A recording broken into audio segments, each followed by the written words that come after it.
আসসালামু আলাইকুম দর্শক, কেমন আছেন? আশা করি ভালো আছেন। আপনাদের দোয়ায় আমিও ভালো আছি, আলহামদুলিল্লাহ। তো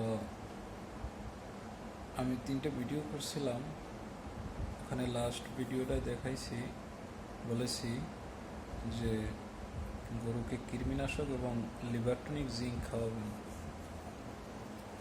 এরপরে কৃমির ওষুধ খাওয়ানোর পর থেকে 7 দিনের মাথায় আবার আপনি কৃমির ইনজেকশন করবেন। বাজারে রেনেটার নাইট্রোনেক্স একটা ইনজেকশন আছে, ওইটাই করবেন।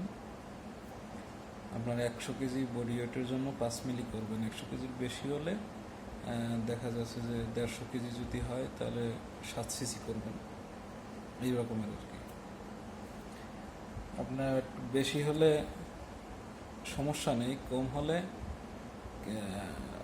তাহলে আর কাজ করে না কৃমির ইনজেকশনে।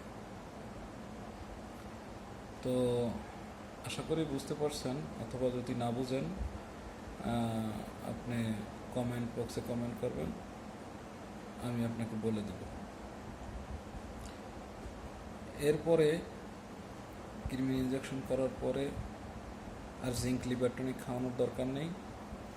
আপনারা বায়োনাল বেট আছে, অথবা আপনার বিপেলেক্স প্লাস বেট একমির, অথবা হিমোবেট রেনেটার, ওরা আপনি 2 ডোজ করতে পারেন। আপনার 10 সিসি করে, যেটা হিমোবেট ওটা আপনার একদিন মাঝখানে গ্যাপ দিয়ে তারপরে করা লাগে। 2 ডোজ করলেন বা 3 ডোজ করলেন, সমস্যা নেই। এরপরে আপনারা ক্যাটাফস ইনজেকশন, রেনাসল এডি ইনজেকশন ও অ্যামাইনোবেট প্লাস, এই 3টা ইনজেকশন দিয়ে আপনারা কাজ চালিয়ে যাবেন।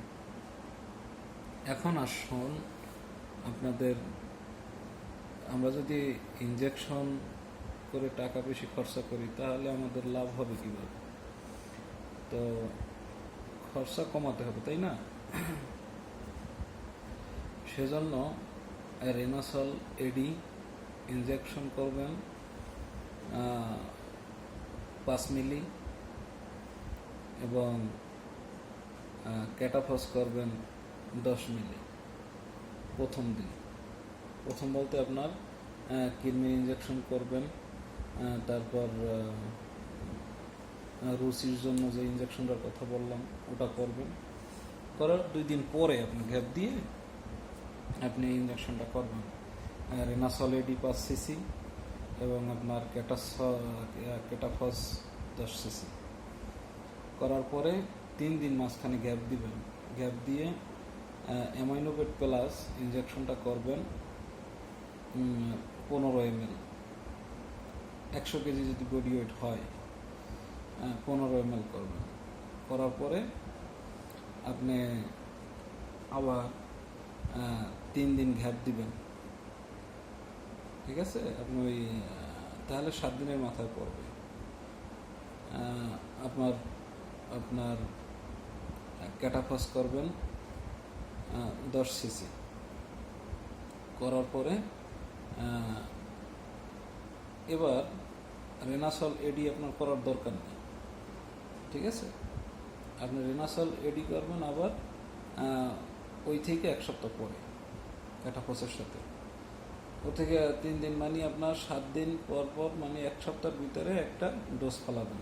হিসাব করে নেবেন যে 1 সপ্তাহ পর জন্য একটা ডোজ পড়ে। তাহলে আপনি প্রথম এডি3 ক্যাটাফস করলেন, 3 দিনের মাথায় অ্যামাইনোবেট প্লাস করলেন, আবার 3 দিনের মাথায় ক্যাটাফস করলেন, এডি3টা হাতে রাখলেন। ওর থেকে 3 দিন পর আবার আপনি করলেন, অ্যামাইনোবেট প্লাস করলেন। এর 3 দিন পর আবার রেনাসল এডি আর ক্যাটাফস করলেন।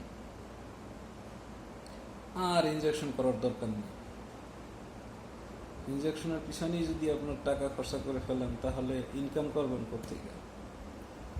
আশা করি বুঝতে পারছেন। আর যদি বুঝতে না পারেন তাহলে বলবেন, আমি আপনাদের কমেন্ট করবেন, আমি আপনাদের কমেন্টে বলে দেব। বেশি গল্প করে তো আর লাভ নেই। আর দানাদার খাবারটা আপনারা সকালে এটা আপনার কৃমির ওষুধ খাওয়ানোর পরের দিন থেকেই শুরু করবেন। লিভার টনিক জিঙ্ক খাওয়ানো ওই দিন থেকেই শুরু করবেন। সকালে 1/2 কেজি, বিকালে 1/2 কেজি। 1 সপ্তাহ পরে যখন কৃমির ইনজেকশন করবেন ওই দিন গ্যাপ দিয়ে পরের দিন থেকে আবার আপনারা সকালে 1/4 কেজি, বিকালে 1/4 কেজি এভাবে দেবেন 1 সপ্তাহ। যখন দেখবেন যে পায়খানা ঠিক আছে তখন আপনারা 1 কেজি বাড়াবেন। সকালে 1 কেজি, বিকালে 1 কেজি এভাবে খাওয়াতে থাকবেন। কতদিন খাওয়াবেন? আপনি 2 মাসের প্রজেক্ট করেন তাহলেই চলবে। এই 10 প্রকার, 15 প্রকার, 20 প্রকারের মেডিসিন এত দিয়ে লাভ নেই। এর ভিতরে একটা টিপস আছে। টিপসটা হলো, এই কাহিনীটা কিন্তু কেউ বলবে না। কারণ কি? এগুলো বললে এগুলো গোপনীয় জিনিস, এগুলো বলতে চায় না কেউ। তো আজকে আমি বললাম, আপনারা এর সাথে আপনি 100 গ্রাম পোলট্রির ফিট, পোলট্রি যেটা আপনার বুঝতে পারছেন বাজারে যেটা খোলা বিক্রি করে সেটা না, সেটা কিন্তু সোনালী মুরগির ফিট বিক্রি করে। আপনারা সংগ্রহ করবেন ফার্ম থেকে, ব্রয়লারের ফার্ম যাদের আছে সেখান থেকে সংগ্রহ করবেন। তাদের কাছে বলবেন যে আমাকে 5 কেজি ফিড লাগবে, আপনার দাম হিসাব করে দিয়ে দেবেন। তারা অবশ্যই দেবে, দেওয়ার চেষ্টা করবে, পরিচিত থাকলে নিয়ে নেবেন। এখানে সকালে 1/2 কেজি, সকালে 100 গ্রাম, বিকেলে 100 গ্রাম আপনার ওই 1/2 কেজি যে ফিড দিবেন মিটমোর, ওর সাথে মিক্স করে দিবেন। 1/2 কেজির সাথে 100 গ্রাম ফিড মিক্স করে দেবেন। বিকালে এভাবে 100 গ্রাম দিবেন। একটা জিনিস, আর একটা টিপস আছে, আপনার শুটকি মাছের গুঁড়া সংগ্রহ করবেন। তো এই শুটকি মাছের গুঁড়া আপনার 4 চামচ আছে, 5 গ্রামের 4 চামচ। আপনার তো বুঝতে পারবেন অবশ্যই, বাচ্চাদের যে ওষুধ টষুধ খাওয়া, অথবা 4 চামচ। ওই 4 চামচের 1 চামচ সকালে, 1 চামচ বিকালে ওই ফিডের সাথে মিক্স করে খাওয়াবেন। আর কিছুর দরকার নেই। এবং যখন আপনারা খড় দিবেন, ওই খড়টার যদি ইউএমএস করে খাওয়াইতে পারেন তাহলে কার্যকর আরও ভালো হবে, আরও ভালো উপকার পাবেন, দ্রুত ফ্যাটেনিং হবে। এই হলো টিপস, এছাড়া আর কিচ্ছু করতে হবে না। ইউএমএস খাওয়াবেন কিভাবে? ইউএমএস কিন্তু রিক্সের খাবার। ইউএমএস কিভাবে খাওয়াবেন আমি নেক্সট ভিডিওতে আপনাদের বলে দেবো। ভিডিও লম্বা হয়ে যাচ্ছে, বেশি আর কথা বাড়াবো না। যদি ভালো লাগে চ্যানেলটা সাবস্ক্রাইব করবেন, লাইক করবেন, কমেন্ট করবেন, শেয়ার করবেন। ধন্যবাদ, সবাই ভালো থাকবেন।